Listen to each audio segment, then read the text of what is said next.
They applauded when they announced my replacement. That was the moment I knew the betrayal had already been rehearsed. The smiles were too coordinated. The gratitude too polished. The speech about new direction, delivered with the soft tone people use when they think you won't fight back. I didn't interrupt. I didn't react. I just sat there at the end of the boardroom table, hands folded, memorizing every face that avoided my eyes. Because the most dangerous move in a room isn't anger. It's silence. My name is Eleanor Whitmore, and for 11 years I built Calder and Rowe Consulting from a struggling regional advisory firm into one of the most trusted strategic risk analysts in London and New York. Governments consulted us. Fortune 500 companies relied on us during crisis transitions. I was the architect behind our predictive restructuring model, the framework that saved clients billions during supply chain collapses and tech downturns. But success creates impatience. And impatience creates ambition in people who didn't build the foundation. The man they chose to replace me was Daniel Mercer. Younger. Media-trained. Obsessed with modern optics. He believed visibility was power. I believed leverage was power. There's a difference. Visibility impresses strangers. Leverage controls outcomes. The shift started subtly. Meetings rescheduled without me. Strategy summaries shortened before reaching my inbox. Language like legacy thinking floated into conversations. I wasn't fired. That would have been clean. Instead, they voted to transition leadership into a co-CEO model. Temporary, of course. A slow dilution disguised as collaboration. What they didn't know was that 3 months earlier, I had already seen the pattern. Daniel was pushing an aggressive expansion into AI-driven defense analytics. The contracts were large. The headlines flashy.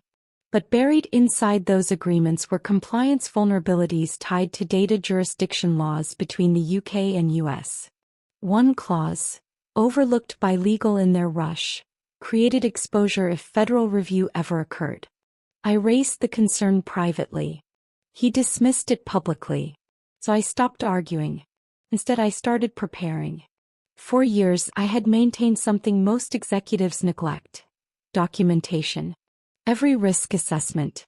Every flagged clause. Every recommendation ignored. Not to weaponize. To protect the company.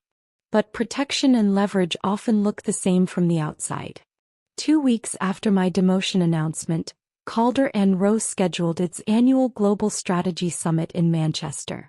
Investors, government partners, media analysts, all present.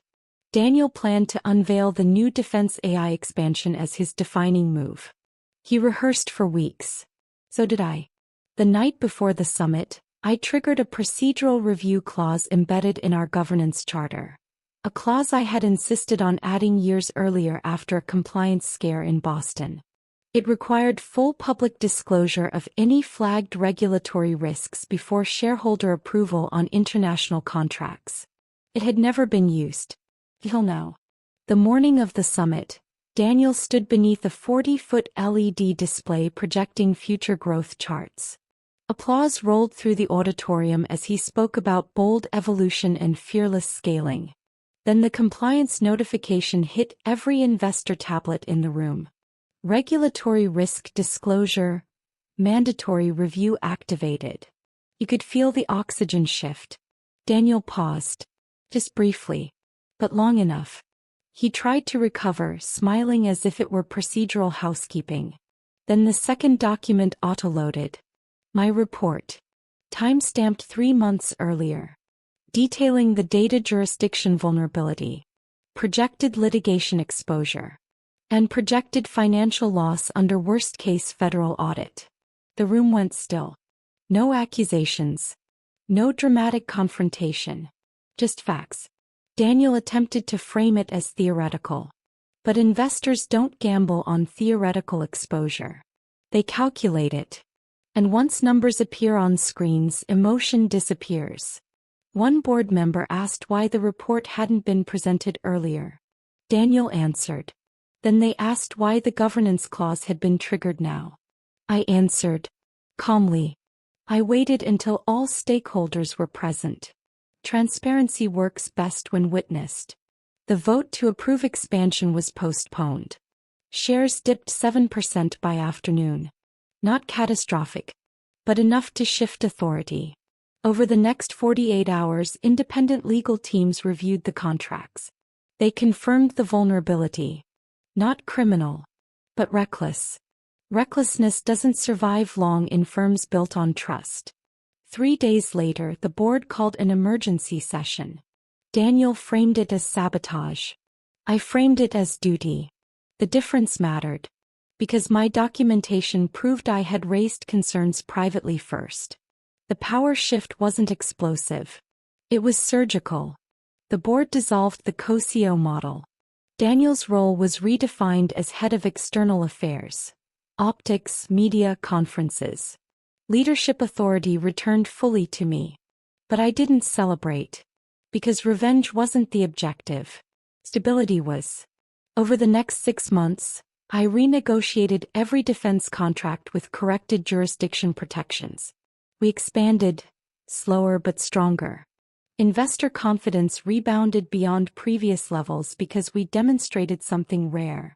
We valued integrity over ego. One evening after the restructuring, a junior analyst asked me why I hadn't just exposed Daniel the moment I noticed the risk. I told her something most leaders never admit. Because immediate victory feels good. Strategic victory lasts. When people attempt to replace you quietly, they expect emotion. They expect public reaction. They prepare defenses for confrontation. They rarely prepare for patience. Daniel eventually resigned, not in scandal but in irrelevance. He still speaks at conferences. He just doesn't control outcomes anymore. At last year's summit, the applause sounded different. Not louder, but earned. Not for headlines. For resilience. I don't keep reminders of betrayal on my desk. I keep the governance charter. Highlighted. Framed. Because power isn't in the spotlight. It's in the clauses no one reads. They thought replacing me would modernize the company. Instead, they reinforced why I built it the way I did. And the next time someone mistakes silence for weakness, they'll remember Manchester. Because I don't raise my voice. I raise standards. And that shift is permanent.